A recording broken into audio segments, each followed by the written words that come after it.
ERCP को लेकर BJP press conference कर रही है, आपको सुनाते हैं। आदरणीय डॉक्टर किरोड़ीलाल जी मीणा, हमारे मंत्री माननीय कन्हैयालाल जी चौधरी, मंत्री महोदय माननीय सुरेश रावत जी, प्रदेश के उपाध्यक्ष मुकेश दादी जी, प्रमोद जी, पत्रकार मित्रों, आज की पत्रकार वार्ता विशेष रूप से राजस्थान कई वर्षों से जिस मांग को लेकर इंतजार कर रहा था, वो इंतजार की घड़ियां समाप्त हुई। डबल इंजन की सरकार बनने के बाद मोदी जी ने इस इलेक्शन कैंपेन में भी कहा था और भारतीय जनता पार्टी के चुनाव संकल्प पत्र में भी था कि सरकार बनने के बाद हमारी प्राथमिकताओं में उन 13 जिलों में इस योजना को लेकर आना है। और ये मोदी जी की गारंटी है। यही एक अटूट विश्वास है जो जनता के विश्वास पर मोदी जी ने इस योजना को मंजूरी दी। मैं इस अवसर पर देश के यशस्वी प्रधानमंत्री आदरणीय नरेंद्र मोदी जी का,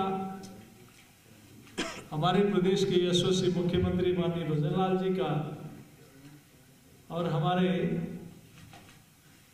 जल शक्ति मंत्री जी गजेंद्र सिंह जी का और हमारे तीनों माननीय मंत्री यहाँ उपस्थित हैं, सभी का मैं प्रदेश की जनता की ओर से अभिनंदन करता हूँ। और ये जनहित में किसानों के लिए एक मैं सोचता हूं बहुत बड़ा मील का पत्थर साबित होगा इस योजना की स्वीकृति, जो राजस्थान और मध्य प्रदेश के बीच में कई वर्षों से ये मामला चल रहा था। लेकिन डबल इंजन की सरकार बनने के बाद दोनों सरकारों में समझौता हुआ, दोनों सरकारों के मध्य समझौता होकर एक ऐतिहासिक निर्णय हुआ। और इस निर्णय से सरकार बनने के बाद लगातार प्रदेश के यशस्वी मुख्यमंत्री, मध्य प्रदेश के मुख्यमंत्री माननीय मोहन जी से लगातार संपर्क में थे। और कल भी यहाँ से जाकर माननीय प्रधानमंत्री जी से मिले और वहाँ से इस योजना को मैं सोचता हूँ कि एक उड़ान मिली। और कल ही मध्य प्रदेश और राजस्थान के बीच में एक समझौता हुआ, जो 20 वर्षों का विवाद चल रहा था, उसमें एक ऐतिहासिक समझौता, एक ऐतिहासिक निर्णय मैं सोचता हूँ एक स्वर्णिम एक अध्याय बनेगा और ये सर्वांगीण विकास का एक बड़ा योजना साबित होगी। मैं सोचता हूँ राजस्थान और मध्य प्रदेश के 13 जिलों में, राजस्थान के 13 जिले और मध्य प्रदेश के 13 जिले, इन सभी जिलों को इसका लाभ मिलेगा। और लगभग 83 विधानसभा और राजस्थान की आबादी का लगभग 40% हिस्से को इस योजना का लाभ मिलने वाला है।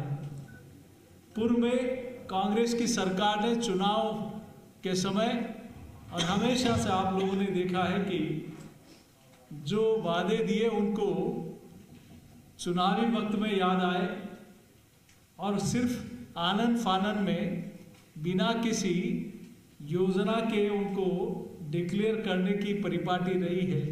लेकिन भारतीय जनता पार्टी ने अपने संकल्प पत्र में स्पष्ट कहा कि डबल इंजन की सरकार बनते ही हमारी प्राथमिकताओं में ईआरसीपी योजना होगी। पूर्व में कांग्रेस की सरकार ने सिर्फ 3 जिलों की 525 एमसीएम पानी उस योजना के माध्यम से योजना बनाई थी। लेकिन इस योजना से झालावाड़, बारां, कोटा, बूंदी, सवाई माधोपुर, करौली, धौलपुर, भरतपुर, दौसा, अलवर, जयपुर, अजमेर और टोंक जिला, इन सारे जिलों में इनकी 83 विधानसभा में इस योजना का लाभ मिलेगा। इसीलिए लोगों को मोदी जी की गारंटी पर सबको विश्वास है जो कहा ड्यूरिंग इलेक्शन जो कहा वो करके दिखाया। संशोधित पार्वती काली सिंह चंबल लिंक परियोजना ARCP मध्य प्रदेश और राजस्थान के सर्वांगीण विकास के साथ एक स्वर्णिम युग का एक उदय होगा। मैं सोचता हूँ इस परियोजना से दोनों विकास राज्यों के विकास के साथ किसानों के लिए सिंचाई और पेयजल के लिए बहुत बड़ी लंबे समय से जो समस्या चल रही थी उसका उपयोग होगा, सदुपयोग होगा। 2003 में आदरणीय अटल बिहारी वाजपेयी जी के समय नदियों को जोड़ने की योजना की एक शुरुआत हुई थी और उसमें सुरेश प्रभु जी को एक बोर्ड बनाकर उसका चेयरमैन भी बनाया था। लेकिन ध्यान में आता है कि 2004 में UPA की सरकार आते ही उस योजना को बंद कर दिया गया। लेकिन फिर से आज इस योजना के माध्यम से बहुत बड़ा लाभ इस क्षेत्र को, नदियों के पानी को सिंचाई के लिए और पेयजल के लिए उपयोग में आए, इसके लिए इसकी सुनिश्चितता तय की गई। ARCP में सम्मिलित Ramgarh barrage, Bhalpur barrage, Navnera barrage, महज बैराज, राठौड़ बैराज, डूंगरी बांध, रामगढ़ बैराज से डूंगरी बांध तक फीडर तंत्र, इसरता बांध का क्षमता वर्धन, पूर्ण निर्मित बांधों का 26 बांधों का पुनरुद्धार। मैं सोचता हूँ इससे बड़ी संख्या में डैम भरे जाएंगे, बहुत बड़े स्तर पर किसानों को और क्षेत्र की जनता को इसका लाभ मिलेगा। लगभग 25 लाख से ज़्यादा किसानों को इरिगेशन और पेयजल की उपलब्धता होगी, जिसमें लगभग 40% राजस्थान की आबादी को इसका लाभ मिलेगा। राज्य के लगभग 2,80,000 हेक्टेयर भूमि में सिंचाई जल उपलब्ध हो पाएगा। जो राजस्थान में पिछले काफ़ी समय से वाटर लेवल बहुत नीचे चला गया था, मैं सोचता हूँ इस परियोजना से वाटर लेवल भी हमारा बढ़ेगा। और इंडस्ट्री के सेक्टर की हम बात करें औद्योगिक क्षेत्र में, तो उनकी आवश्यकताओं के अनुरूप औद्योगिक क्षेत्र भी आएंगे, इस प्रदेश का रोजगार भी बढ़ेगा। तो निश्चित रूप से ये योजना जो कई वर्षों से लंबी थी, निश्चित रूप से राज्य के सर्वांगीण विकास के लिए, राज्य की उन्नति और प्रगति के लिए ये योजना एक महत्वपूर्ण साबित होगी। मैं इसके लिए प्रदेश के यशस्वी मुख्यमंत्री माननीय भजन लाल जी का, जिन्होंने और सरकार में शामिल हमारे सारे मंत्रियों का, जो सरकार में शामिल, सरकार बनने के बाद लगातार मुख्यमंत्री जी ने इस योजना के लिए इनिशिएटिव लिया, दिल्ली जाकर बात की और माननीय प्रधानमंत्री जी की हरी झंडी के बाद हमारे दोनों राज्यों के मुख्यमंत्रियों ने इस पर कल समझौता किया। हमारे जल शक्ति मंत्री माननीय गजेंद्र जी, इन सब का मैं फिर से राजस्थान की जनता की ओर से आभार प्रकट करता हूं। बहुत धन्यवाद।